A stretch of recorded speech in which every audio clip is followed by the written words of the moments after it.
Okay, I think everything is live. Let me see here.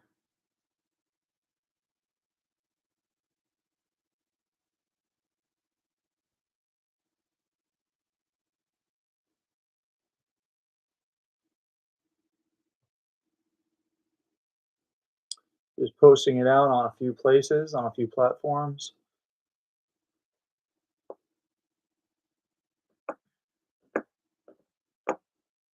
Okay, let's see.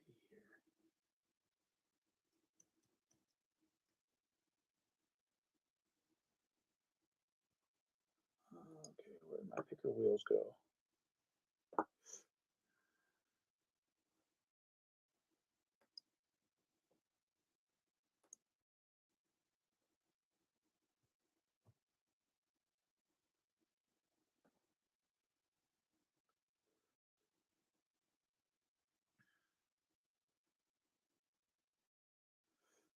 All right.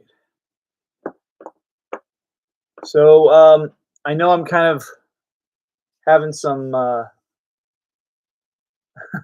It's taking me a little bit to get things going here, but I just want to make sure that everything's copacetic, everything's good. Welcome to the March live stream, everybody. I've been really looking forward to this because I am in the process of doing a lot of things here. Um, I am going to be doing a giveaway. I'm going to be doing some reading. I'm going to be uh, I'm going to be doing uh, some updates, lots of stuff, and so I hope that you guys will join me on this. I'm just going to give it a couple more minutes to make sure that other people are watching and tuning in. So hopefully they are. Let's see here.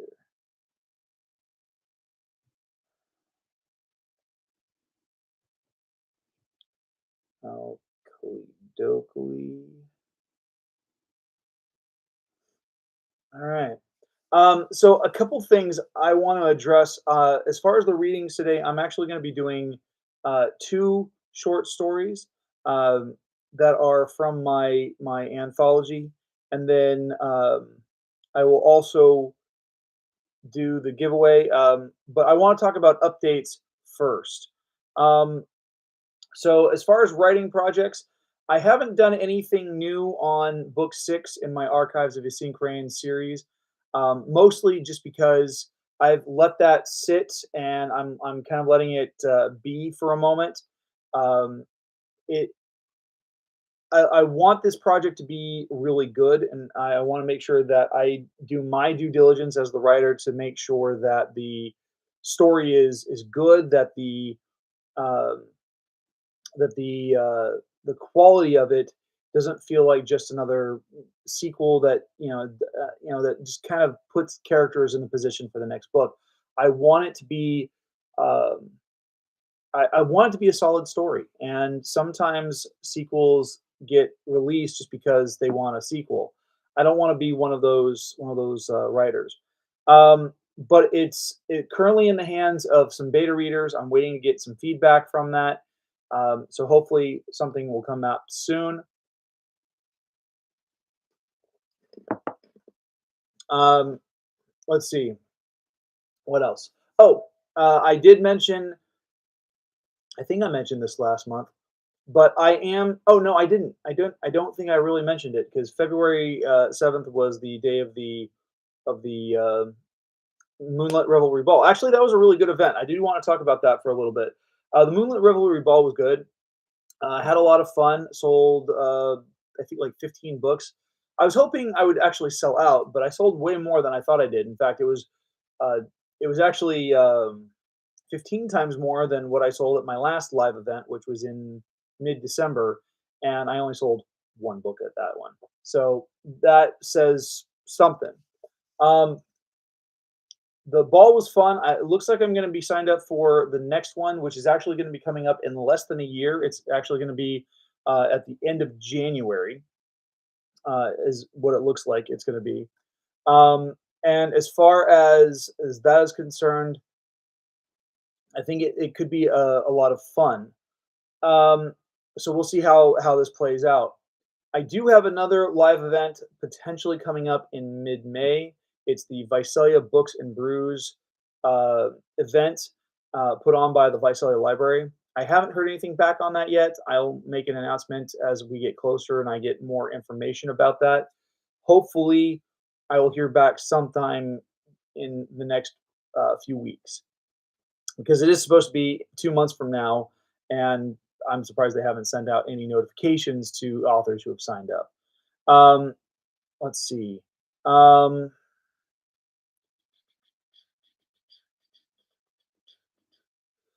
um,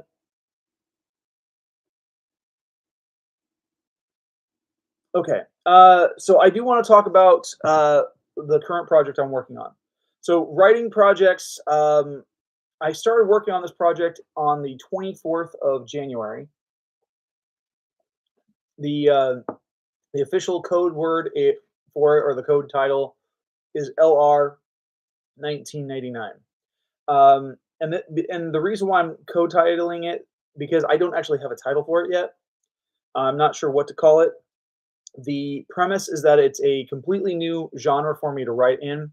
Most of what I write has been suspense or fantasy or horror, or well, not. I'm kind of dabbling in horror lately, and sci-fi.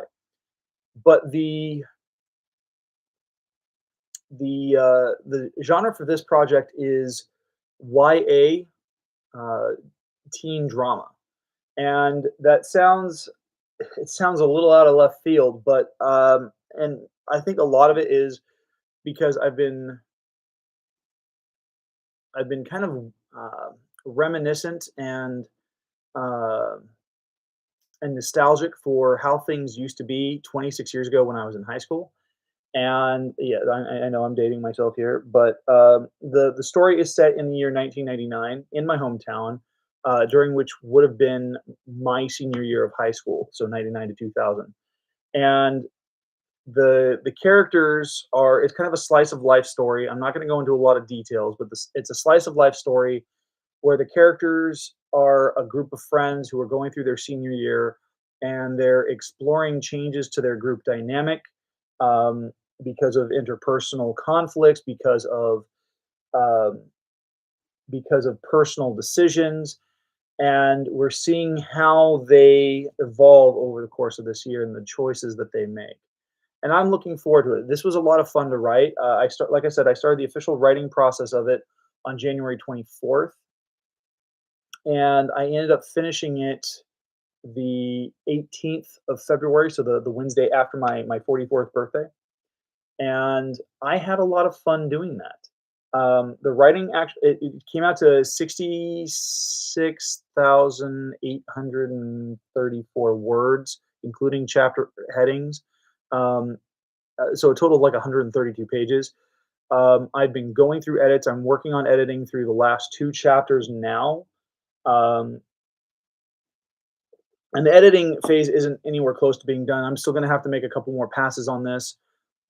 But the editing has been going very smoothly. Normally, I edit one chapter at a time. This one, I've been doing two chapters at a time because some of the chapters are relatively short, and I'm able to get through them pretty quickly. But the the story has been a lot of fun because some of the characters are based off of people I know. Some characters are not, um, and it's very different for me to write this kind of thing. And so I've had to be very careful with how I do things. It's been fun to go back and research um, how things were when I was in high school. Like going back and looking at costs for, say, Taco Bell, for example. Like Crunchwrap Supremes are $6.50 here in California. Um, Now, granted, we didn't have Crunchwrap Supremes when I was in high school, but like case in point, we had we did have chicken soft tacos. I don't think they do the chicken soft tacos anymore at Taco Bell, so that says a lot. But like, you used to be able to get a decent taco for like 39 cents, just a random regular taco, 39 cents. Taco Supremes 89 cents. Now they're like $3 or $4 for a taco. That's ridiculous. and so it made me very, very nostalgic for how things used to be.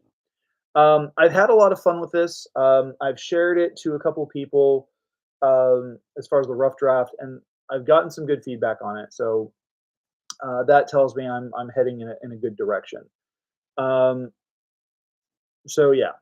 Um, so that's currently the project I've been working on. I am waiting to hear back on a short story that I submitted for Writers Playground back a couple months ago. I should hear back on that by the end of April. So just around the time that Author Awareness April is wrapping up, I'll be getting that information. Hopefully, I'll place on that one. That story was interesting because it was. I went on the horror route for that one, and that one was. I did a little bit of research into Singapore and Malay tradition, and it was kind of neat to research this kind of stuff. So it's kind of like Crazy Rich Asians meets a ghost story type of thing. Anyway, so that's currently what I've got going on with active projects. Right now, I'm going to turn my attention to the box set.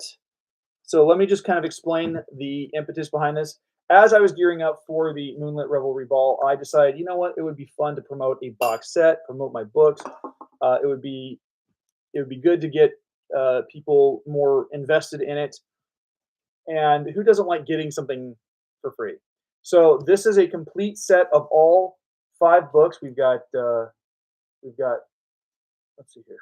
There's book 1 right there, book 5 right up here because it's supposed to sit this way. That way you can just pull it out.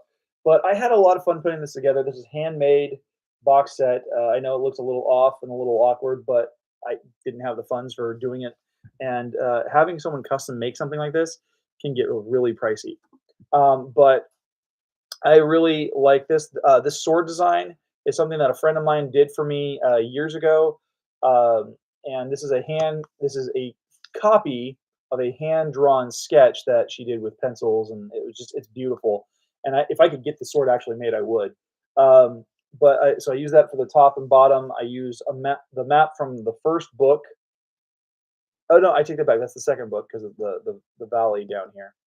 Um, but this is the map for book 2, and then so logo art. So I'm going to be doing that right now. This giveaway. I put all the names. I had 19 people sign up, and so I'm going to do a couple of spins here, see how this goes. Just kind of get the computer because I'm using a random selector to pick everything. Okay. So that first one went well. First one went well. So that was a test. Here's test number 2, and then I will start streaming that here in just a moment. Hmm, just really want that person to win. Interesting. Okay, so here we go. I'm gonna be putting that up here. You guys can all see that. Okay, here we go. Here we go. Here we go. So here's the list of the names. I'm not putting any other any other information about them. A couple of them are authors I know, like David Ajluni, Days Evander, who's been on the show as an interviewee. So here we go. Randomly generating that spin, and it is going to be Ashley Farrell. Okay, Ashley Farrell. If hopefully you're watching this, you probably aren't, but you're probably watching the recap. I don't know, but Ashley, congratulations! You are the official winner of the box set. I'll be making this announcement here on Instagram and in just a little while. Um, but thank you for signing up. And if you already have a copy, cool. But these are also going to be signed, and so I hope that you enjoy reading all 5 books that are currently out in the archives of Asin Korean. So that's book 1, The Heirs of Menenias, book 2, The Destiny of Dragons, Book 3, Rise of the Shadowkin. Book 4, Hadron Corpus of Farfel. And of course, Book 5, The Mantle of the Fatherless. So, Ashley, thank you for signing up, and I'll get this out to you as soon as possible. Last thing I'm going to do before I wrap up, because I'm already at 15 and a half minutes here, I am going to be reading a couple of short stories out of my anthology here. And so let me just check something really quick. Let me just check, because I forget which stories I've read so far, and I want to make sure that I'm doing my due diligence with this and not repeating myself and repeating myself and repeating myself. And sorry, I have that. Let's see. Okay. At 9 to 5, Coco and a shared kiss, sardines and Sarah and the Fae, locking up an unfinished business. Okay, cool. So we're going to have two short stories that I have yet to read. The first one is called Ancestry. And this one was fun to write. Well, actually, they're both fun to write. So this first one is called Ancestry, and it's urban fantasy. So I hope you guys enjoy it. Magic exploded, demolishing the brick wall protecting me from the battle raging throughout the cathedral's ruins. Mierda Santa, I exclaimed, falling and twisting my ankle. Nobody knew the portal between Earth and the Bid Hood opened until the elves revealed their secret civilization 20 years later, claiming peaceful intentions after decades of isolation. Magic poured from their world, giving ordinary humans access to a variety of new powers and abilities.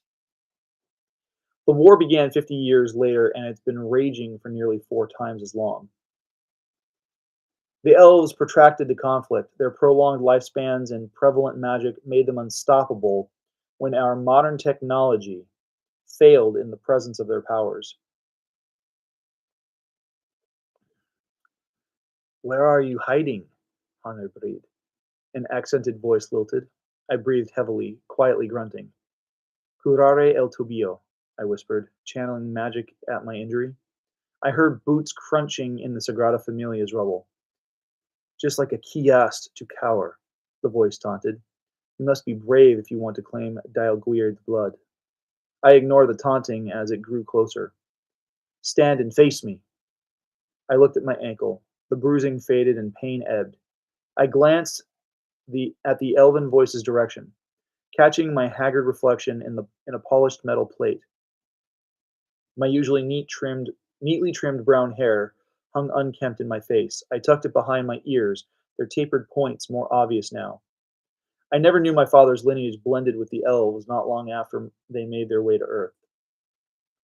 Ves, es aquí, dins. New shouting. The Mando de Operaciones Especiales found me. Spain's Army Special Forces hunted me in the middle of the war as soon as my identity flagged in their system. Ones el mestis? I heard a human soldier ask. Where's the half-breed? The Spanish government made elf ancestry illegal. My own neighbors and school friends betrayed me after my ears changed on my 12th birthday. The prejudiced invaders hated human blood, tainting their lineages just as much and set a bounty on my head, attracting the hunter pursuing me now. After 5 years of running, I was ready to Dainaki, the accented voice exclaimed. The elf raised a silver dagger, readying to attack. Dispara al elf. The soldier's staccato burst of gunfire deafened the enclosed space. The she-elf cut the men down one by one, hacking arms and hands from each of them. Objectu ad quirt, I heard someone say behind me. I turned around. Another soldier aimed a rifle at me, and I instinctively raised my hands. Yertir el arma, I shouted. The gun and its ammunition liquefied in his hands, just before the lone pursuer ended his life and pointed the tip of her blade at my throat. You are mine, she said. Perdóname, madre, I thought, closing my eyes. Daga, mara a tu amo, I sighed, breaking a promise I once made to my mother before she died. The dagger leapt from the elf's grip. spun and plunged halfway to the hilt in her breast. So that was the first story. That is Ancestry. That particular piece of writing was one that I worked on for specifically for Midnight Playground. It wasn't something I had submitted to previous uh, competitions. I had fun writing that one because it was different from some of the other fantasy I write. Most of what I write is epic fantasy, very sword and sorcery. This is set modern day in Spain, in Barcelona, in fact. And the main character, you don't get his name or her name, but the character is partial elf, considered half breed, and you can see that the character is being hunted down not only by an actual elf, a true elf, but by the Spanish government as well. This next story is one of the first ones I wrote for NYC Midnight. This is called Pregnancy Brain. I was tasked with writing kind of a it was like a romantic comedy scenario, and this one, it feels a little. It's less like Hallmark Channel than Coco and a Shared Kiss was a couple months ago. This one I had fun with. Um, so I hope you guys enjoy it. Where's the ice cream scoop? Paul called across the apartment. It should be in the utensil drawer, Beth replied. Paul opened the shallow drawer where they kept a grilling fork, a pair of tongs, several measuring cups, and detachable beaters for their electric hand mixer, and a few other cooking tools. But he couldn't find the one thing he needed, and the container of chocolate gelato from the nearby grocery store was quickly thawing in the summer heat. It's not here, he said. Because you never put anything back where it's supposed to go, Beth complained. Are you kidding? I'm the only one who puts things back where they go. But you don't do it right. How many different ways is there to put an ice cream scoop into a utensil drawer? He asked. Beth, 4 months pregnant with their first child, walked into the kitchen from the front room. You'd be surprised, she replied, giving him a kiss on the lips. Try me, he said, reciprocating her affection. Let's see how you do it. I'm pretty sure you know how I do it, he jibed as he rubbed her stomach. She playfully pushed him away and repeated the request, pursing her lips and crinkling her brow in that adorable way that made him fall in love with her all over again. He picked up a spatula from the countertop drying rack and placed it in the basket near the stove, holding the other spatulas and cooking spoons. Impressive, Beth said. Do it again.